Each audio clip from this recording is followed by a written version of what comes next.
Hello, welcome everyone to the second lecture of dates, जो कि है ब्लड का सेकंड टॉपिक एरिथ्रोसाइट्स। क्या होते हैं एरिथ्रोसाइट्स? एरिथ्रोसाइट्स मतलब आरबीसी, रेड ब्लड सेल्स, जो कि सबसे ज़्यादा हमारे ब्लड में, खून में पाए जाते हैं। 90% हमारे ब्लड में आरबीसीज यानी कि एरिथ्रोसाइट्स पाए जाते हैं। ठीक है, कैसा शेप होता है इनका? ये बाइकॉनकेव डिस्क शेप होते हैं। बाइकॉनकेव शेप क्या करता है? इनको ग्रेटर एरिया देता है। किनारे से ये चौड़े होते हैं और पतले से ये थोड़े से नैरो होते हैं। चौड़े होने के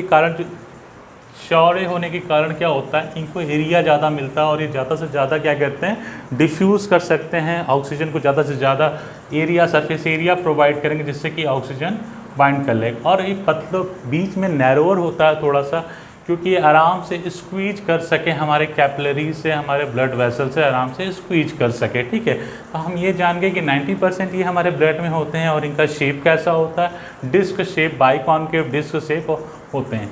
सेकेंड मेन पॉइंट, इसके पास न्यूक्लियस नहीं होते हैं। They are non nucleated cells. इनके पास न्यूक्लियस नहीं होते हैं। अगर न्यूक्लियस नहीं है तो ये डिवाइड नहीं कर सकते हैं। ठीक है, अगर डिवाइड नहीं कर सकते हैं तो इनकी खुद की कोई लाइफ स्पैन होगी। ये 120 डेज़ की इनकी लाइफ स्पैन होती है। 120 डेज़ के बाद ये डिस्ट्रॉय हो जाते हैं। ठीक है, इनके पास एक अलग पिगमेंट होता है जिसका नाम होता है हेमोग्लोबिन। हेमोग्लोबिन क्या है? हेमोग्लोबिन एक रेड लार्ज पिगमेंट है जो कि आरबीसी यानी कि एरिथ्रोसाइट्स कैरी करते हैं। ठीक है, ये हेमोग्लोबिन जो होता है, ये हेमोग्लोबिन के पास दो डिफरेंट तरह के प्रोटीन्स हैं। एक का नाम है हीम, एक का नाम है ग्लोबुलिन। हीम 4 होते हैं, ये 4 हीम होते हैं। हीम 4 होते हैं, 4 हीम होते हैं और चारों हीम एक एक आयरन के मॉलिक्यूल को कैरी करते हैं और हर मॉलिक्यूल एक एक ऑक्सीजन से बाइंड कर सकता है। इसका मतलब जो हमारा एक हीम होता है, एक हीम एक ऑक्सीजन ले सकता है और एक हेमोग्लोबिन 4 ऑक्सीजन कैरी कर सकता है। 4 हीम एक हेमोग्लोबिन के पास होते हैं। हीम क्या है? एक प्रोटीन है। ठीक है, ग्लोबुलिन क्या है? ग्लोबुलिन भी एक प्रोटीन है। ठीक है, उसके बाद एक सिंगल आरबीसी में 250 मिलियन हेमोग्लोबिन होता है। अगर 250 मिलियन हेमोग्लोबिन होता है, एक तो 250 × 4 कर देंगे तो हमको ये पता चल जाएगा कि एक सिंगल आरबीसी जो होता है वो कितने ऑक्सीजन मॉलिक्यूल को कैरी कर सकता है। उसके बाद अब मैंने जैसे कि बताया था 1% जो होगा वो डेली डिस्ट्रॉय हो जाएगा। 1% ये क्योंकि मल्टीप्लाई तो कर नहीं सकते हैं ये, क्योंकि इनके पास न्यूक्लियस नहीं है। Normally 1% of the older cells are destroy और रिमूव डेली। 1% जो आरबीसी होता है, यानी कि हमारे 90% में से 1% आरबीसी डेली डिस्ट्रॉय होता है। अगर डेली 1% डिस्ट्रॉय हो रहा तो फिर बन कहाँ से रहा? अगर 1% डेली होगा तो एक ना एक दिन तो ख़त्म हो जाएंगे, क्योंकि इनके पास तो न्यूक्लियस है ही नहीं। तो उसमें क्या होता है? 1% जब डेली डिस्ट्रॉय होता है 1% तो एक हमारे बॉडी में कंडीशन जनरेट होती है जिसका नाम है हाइपोक्सिया। हाइपोक्सिया का मतलब होता है हमारे बॉडी में ऑक्सीजन का कमी होना। अब हेमोग्लोबिन ऑक्सीजन कैरी करता था, अब ऑक्सीजन ही जब नहीं रहेगा तो हमारे हेमोग्लोबिन ही जब नहीं रहेगा तो ऑक्सीजन ही नहीं रहेगा। जब ऑक्सीजन नहीं रहेगा तो हाइपोक्सिया हो जाएगा। इसका 2 रीज़न हो सकता है, या तो डिस्ट्रक्शन बहुत ज़्यादा हो रहा है, या तो आरबीसी के प्रोडक्शन नहीं हो रहे हैं, या मतलब कि ऑक्सीजन कैरिंग कैपेसिटी जो है हेमोग्लोबिन की वो कम हो रही है। तो हाइपोक्सिया होने के कारण नेगेटिव फीडबैक जाएगा हमारे बॉडी को, नेगेटिव फीडबैक मैकेनिज़्म चालू हो जाएगा। और ये नेगेटिव फीडबैक मैकेनिज़्म से क्या होगा? हमारे बॉडी कहेगा भाई ऑक्सीजन की कमी पड़ रही है। हमारे सेल्स हमारे ब्रेन्स को मैसेज करेंगे कि अब ऑक्सीजन की कमी हो रही है, हाइपोक्सिया हो रहा है, अब हम वर्क नहीं कर पाएंगे। तो हमारा ब्रेन तुरंत किडनी को बोलेगा कि भाई ईपीयू सिस्टम चालू करो और जल्द से जल्द जितना हो सके उतने एरिथ्रोसाइट्स का प्रोडक्शन कराओ। ईपीयू सिस्टम क्या होगा? एक हार्मोन का एक इंजाइम का प्रोडक्शन होगा जिसका नाम है एरिथ्रोपायोटीन। एरिथ्रोपायोटीन वो इंजाइम है जिसका रिलीज़ होगा, कहाँ से रिलीज़ होगा? किडनी से रिलीज़ होगा। एरिथ्रोपाइन जब किडनी से रिलीज़ होगा तो क्या होगा कि ये हमारे जाके जो सेल्स का प्रोडक्शन होता है आरबीसीज़ का, यानी कि एरिथ्रोसाइट्स के प्रोडक्शन को बढ़ा देंगे।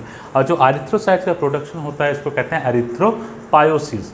फिर से एक बार समझते हैं इस चीज़ को क्या कहना चाहते हैं। एरिथ्रोसाइट्स क्या होते हैं? रेड ब्लड सेल्स होते हैं। रेड ब्लड सेल्स 90% हमारे बॉडी में पाए जाते हैं। सबसे ज़्यादा तीनों सेल्स में, थ्रोम्बोसाइट्स और ल्यूकोसाइट में एरिथ्रोसाइट्स सबसे ज़्यादा होते हैं। डिस्क शेप के होते हैं, मतलब बाइकॉनकेव डिस्क शेप को होते हैं। ये शेप इनको ज़्यादा से ज़्यादा ऑक्सीजन कैरिंग के लिए कैपेसिटी देता है कि ज़्यादा से ज़्यादा ऑक्सीजन के साथ डिफ्यूज़ कर सकें। दूसरी बात, इनके पास 2 डिफरेंट प्रोटीन्स होते हैं। Haem protein iron containing protein है, हीम प्रोटीन और ग्लोबुलिन। हीम के पास एक हीम एक आयरन को कैरी करता है और 4 हीम एक हीमोग्लोबिन के पास होते हैं। तो चारों हीम और एक आयरन एक एक ऑक्सीजन को कैरी करता है। इसका मतलब एक हीमोग्लोबिन 4 ऑक्सीजन को कैरी कर सकता है। ठीक है, एक हीम जो होता है वो एक हीम एक आयरन को लेगा और एक आयरन एक ऑक्सीजन को लेगा, और 4 हीम होते हैं तो 4 हीम 4 आयरन के साथ 4 ऑक्सीजन को लेके हो जाएंगे। ठीक है, तो और हमारे पूरे बॉडी एक सेल्स में एक आरबीसी के सेल होते हैं जिसमें 250 मिलियन हेमोग्लोबिन होते हैं। देन हम लोग मल्टीप्लाई करके बता सकते हैं कि एक आरबीसी के पास कितने होंगे। ठीक है, उसके बाद 1% जो आरबीसी, क्योंकि इनके पास न्यूक्लियस नहीं होता, तो 1% जो है वो डेली डिस्ट्रॉय हो जाता है, हमारे बॉडी से रिमूव आउट हो जाता है। उसके बारे में भी हम पढ़ेंगे कि इसका डिस्ट्रक्शन कैसे होता है, किस मेथड से होता है। ठीक है, उससे पहले हम ये पढ़ते हैं कि डिस्ट्रॉय होने के बाद 1% जब डिस्ट्रॉय होने लगता है तो हमारे बॉडी में ऑक्सीजन की डिमांड बढ़ने लगती है। उस कंडीशन को कहते हैं हाइपोक्सिया। ऑक्सीजन की डिमांड बढ़ने लगती है क्योंकि ऑक्सीजन का लेवल कम हो जाता है। जब ऑक्सीजन का लेवल कम हो जाता है तो हमारा नेगेटिव फीडबैक मैकेनिज्म चालू होता है, और ये नेगेटिव फीडबैक मैकेनिज्म हमारे ब्रेन के पास जाता है। फिर हमारा ब्रेन किडनी को मैसेज करता है कि भाई एरिथ्रोपोएटिन को रिलीज़ करो। ये हार्मोन एंजाइम है, ये एंजाइम EPO एरिथ्रोपोएटिन हमारे एरिथ्रोपोइसिस को बढ़ा देगा। एरिथ्रोपोइसिस क्या होता है? एरिथ्रोपोइसिस का होता है production of erythrocytes from the mother stem cells, जिसको कहते हैं हीमोसाइटोब्लास्ट। अब हम बात करते हैं हमारे एरिथ्रोपोइसिस के बारे में। एरिथ्रोपोइसिस क्या है? एरिथ्रोपोइसिस होता है formation of erythrocytes from the stem cell यानी मदर सेल, जिसका नाम है हीमोसाइटोब्लास्ट। हीमोसाइटोब्लास्ट, ठीक है। हीमोसाइटोब्लास्ट कहाँ पर होता है? बोन मैरो में होता है, ठीक है। बोन मैरो में कौन से बोन मैरो में? जो बोन्स इरेगुलर होते हैं, फ्लैट होते हैं, या लॉन्ग साइज के जो बोन होते हैं उनके इंड्स में प्रेजेंट होते हैं। कितने दिन में होता है? 7 डेज में होता है। कितने स्टेप्स में होता है? 5 स्टेप्स में होता है। मेगालोब्लास्ट, प्रोएरिथ्रोब्लास्ट, नॉर्मोब्लास्ट, रेटिकुलोसाइट्स और एरिथ्रोसाइट। ये जो रेटिकुलोसाइट्स होता है ये एक इमेच्योर आरबीसी होता है, मतलब आरबीसी बन चुका होता है, लेकिन 1-2 दिन लगता है समय एरिथ्रोसाइट्स बनने में। क्यों? क्योंकि इनकी साइज़ बहुत बड़ी होती है, इनकी साइज़ डिक्रीज़ करती है और एरिथ्रोसाइट्स बन जाते हैं, ठीक है। फिर से एक बार बताते हैं, एरिथ्रोपोइसिस क्या है? एरिथ्रोपोइसिस का मतलब होता है एरिथ्रोसाइट्स का production, formation of erythrocytes from the stem cells. कहाँ से? Stem cell. कौन स्टेम सेल्स का नाम क्या है? हीमोसाइटोब्लास्ट, ठीक है। उसके बाद ये कहाँ पर बनते हैं? बोन मैरो में। बोन मैरो कहाँ पर होता है? बोन्स के अंदर होता है। कौन से बोन्स में? इरेगुलर, फ्लैट और end of long bones, okay. कितने दिन में बनते हैं? 7 डेज में। 7 डेज 7 दिन लगते हैं एरिथ्रोसाइट्स के प्रोडक्शन में। कितने स्टेजेस में बनते हैं? क्वेश्चन आ सकता है, what is erythropoiesis, right in detail. तो हमें ये लिखना है सबसे पहले कि एरिथ्रोपोइसिस होता क्या है, उसके बाद हमको उनके स्टेप्स लिखने हैं, एक डायग्राम बनाना है सिस्टमेटिक और उसको समझाना है। तो 5 डिफरेंट स्टेजेस होते हैं, मेगालोब्लास्ट, प्रोएरिथ्रोब्लास्ट, नॉर्मोब्लास्ट, रेटिकुलोसाइट्स और एरिथ्रोसाइट्स। बहुत आसान है इसको याद करना। मेगालोब्लास्ट में क्या होता है? ये सबसे पहला स्टेप होता है, जो हीमोसाइटोब्लास्ट होता है उसके बारे में होता है। ये वेरी लार्ज इन साइज होते हैं। वेरी लार्ज मतलब 20 माइक्रोन इनकी साइज होती है। जैसे जैसे हम नीचे जाएंगे वैसे वैसे इनकी साइज़ क्या होगी? वो डिक्रीज़ होते जाएगी, ठीक है। उसके बाद ये वेरी लार्ज यानी कि 20 माइक्रोन, हमें साइज़ याद रखना है, ये 20 माइक्रोन के होते हैं, ठीक है। उसके बाद ये जब 20 माइक्रोन के होते हैं, इनके पास न्यूक्लियस पहले से प्रेजेंट है। ये जो दिख रहा है हमें, ये न्यूक्लियस है, ये इनके पास न्यूक्लियस पहले से प्रेजेंट है, ठीक। लेकिन क्या था, हमारे एरिथ्रोसाइट्स के पास तो न्यूक्लियस नहीं होता है, लेकिन इनके पास वो न्यूक्लियस है, ठीक है। तो ये आप मल्टीप्लाई करेंगे, डिफरेंट प्रोएरिथ्रोब्लास्ट शेप में आएंगे, बहुत बार मल्टीप्लाई करेंगे। जब मल्टीप्लाई करेंगे तो सेल्स की क्वांटिटी बढ़ जाएगी। अब क्या होगा, प्रोएरिथ्रोब्लास्ट के बाद ये नॉर्मोब्लास्ट में आएंगे, ये मेन स्टेज है, इसी स्टेज में सारा काम होगा, ठीक है।